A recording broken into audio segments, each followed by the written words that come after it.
Subscribe कीजिए हमारे channel नूर रज़ा को और बेल आइकन को प्रेस कीजिए जिससे आपको हमारी न्यू वीडियो की नोटिफिकेशन मिलती रहे। मस्जिद भरने के लिए कितनी तकरीरें हो रही है, कोई जाने तैयार है मस्जिद में? पूरी रात के 2-2, 3-3 बजे तक जलसा सुनते हैं, ऐशा पढ़ के नहीं आएंगे जलसे में, और जाके भी ऐशा नहीं पढ़ना और फजर भी नहीं पढ़ना। वजह उनको पता ही नहीं कि नमाज क्या है। काश कि हम इनको एजुकेट करते कि नमाज क्या है, नमाज क्या है। अगर हम पढ़े लिखे होते, हमारे पास इल्म होता, आप देखना कि आलिम जल्दी नमाज को तर्क करने वाला नहीं मिलेगा। फिर आलिम से मुराद वही जो यख्शल्लाह की मंजिल पे फाइज है, आपको कभी नहीं मिलेगा आलिम को कभी। हम तो ऐसे आलिम को जानते हैं, मुझे याद आ रहा है अपने इमाम का सफ़र। हमारे इमाम सैयदी आला हज़रत इमाम अहले सुन्नत रदी अल्लाह तबारक व तआला एक सफ़र में जा रहे थे, सफ़र कर रहे थे। आपने ट्रेन की एक पूरी बोगी सिर्फ इसलिए बुक करवाई कि हम अपनी मर्जी से रुक सकें और जमात के साथ नमाज पढ़ सकें। और मुझे जहां तक याद आता है कि उस दौर में आपने 200 रुपये पूरी बोगी बुक करने पे खर्च की, और जब अपने भाई को या घर खत लिखा तो कहा अल्हम्दुलिल्लाह 200 रुपये वसूल हो गए कि हमने सारी नमाजें बाजमात इत्मीनान से अदा की। सफ़र में भी गौर करें, ये नमाज की अहमियत, पैसों की अहमियत नहीं, नमाज की अहमियत। इसलिए कि जानते थे इल्म वाले, पैसे रूह निकलने के बाद तिजोरियों में धरे के धरे रह जाएंगे, और कब्र में जो साथ जाने वाला है वो इंसान का अमल है। और नमाज तो वो अमल है, अल्लाह के रसूल अलैहिस्सलातु व तस्लीम फरमाते हैं, जब नमाजी को उसकी कब्र में रखा जाता है और जब सब छोड़ करके चले जाते हैं तो वो खूबसूरत दुल्हन को देखता है और वो हैरत से पूछता है, अरे तुम कौन हो? सब छोड़कर चले गए, तुम कौन हो? तो वो दुल्हन कहती है, मैं तेरी नमाज हूं। जब मेरा वक्त आता था तू सबको छोड़ देता था, आज तुझे सबने छोड़ दिया है, मैं दुल्हन की शक्ल में तेरा दिल बहलाने के लिए आई हूं और क़यामत तक तेरा दिल बहलाती रहूंगी, और जब तू पुलसरात से गुजरेगा तो तेरे आगे नूर बन बन करके मैं चलूंगी। नमाज, आका अलैहिस्सलाम फरमाते हैं, मैं बेनमाजियों से बेजार हूं। हदीस अगर पढ़ते हो तो सुन लो।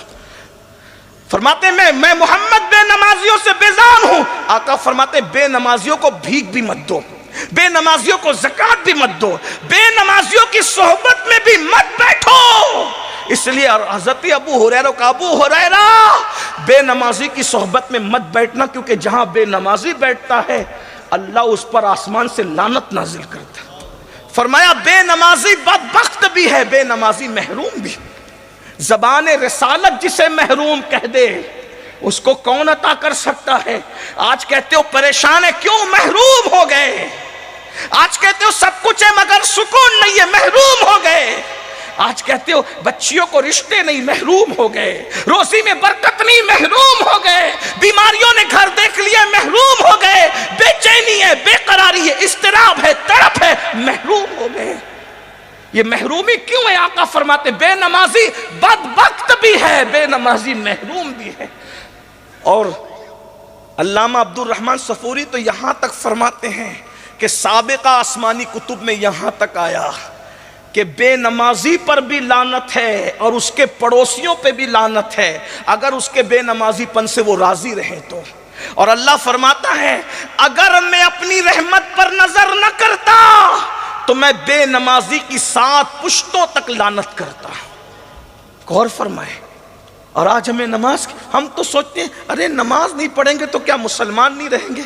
मैंने कहा हनफी होने के एतबार से तो यही कहूँगा कि बेनमाजी डायरेक्ट काफिर तो नहीं होता, लेकिन इतना ज़रूर है जब बेनमाजी मरने लगता है तो मरने से पहले डर है कि कहीं उसका ईमान छीन न लिया जाए।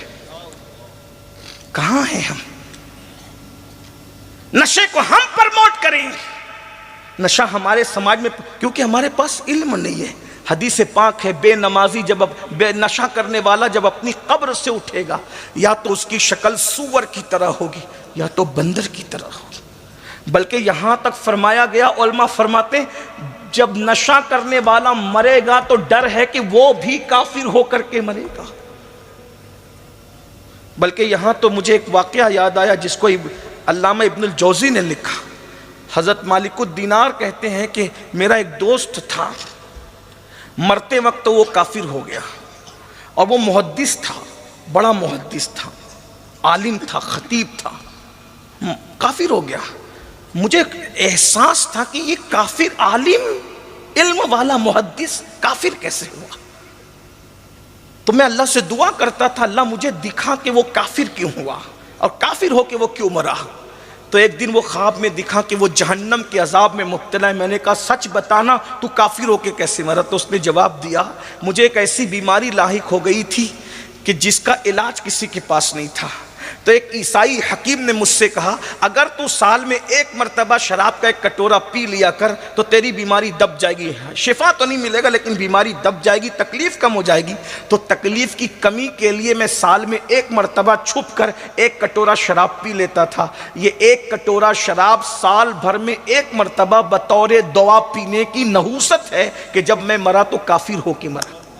جو بطور دوا شراب کا ایک کٹورا بطور دوا پی رہا ہے سال میں ایک مرتبہ، تو اتنا بڑا محدث کافر ہو کے مر رہا ہے جو روز شراب پیتے ہیں، جو روز ایم ڈی کا نشہ لیتے ہیں، جو روز طرح طرح کے نشے میں مبتلا ہوتے ہیں، ان کا انجام کیا؟ اور یہ نشے کی لعنت ہے، بیوی کو مار رہے ہیں، طلاق کی شرح بڑھتی جا رہی ہے، شوہر بیوی کا حق ادا نہیں کر رہا ہے۔ جو لوگ نشے میں نہیں ہیں وہ بھی نشے میں ہیں، اس لیے کہ شراب کا نشہ بہرحال نقصان دہ، دولت کا نشہ بھی نقصان دہ ہے، جوانی کا نشہ بھی نقصان دہ ہے، گناہوں کا نشہ، کوئی نشے کی اسلام اجازت نہیں دیتا۔ کسی کو گھمنڈ کا نشہ ہے،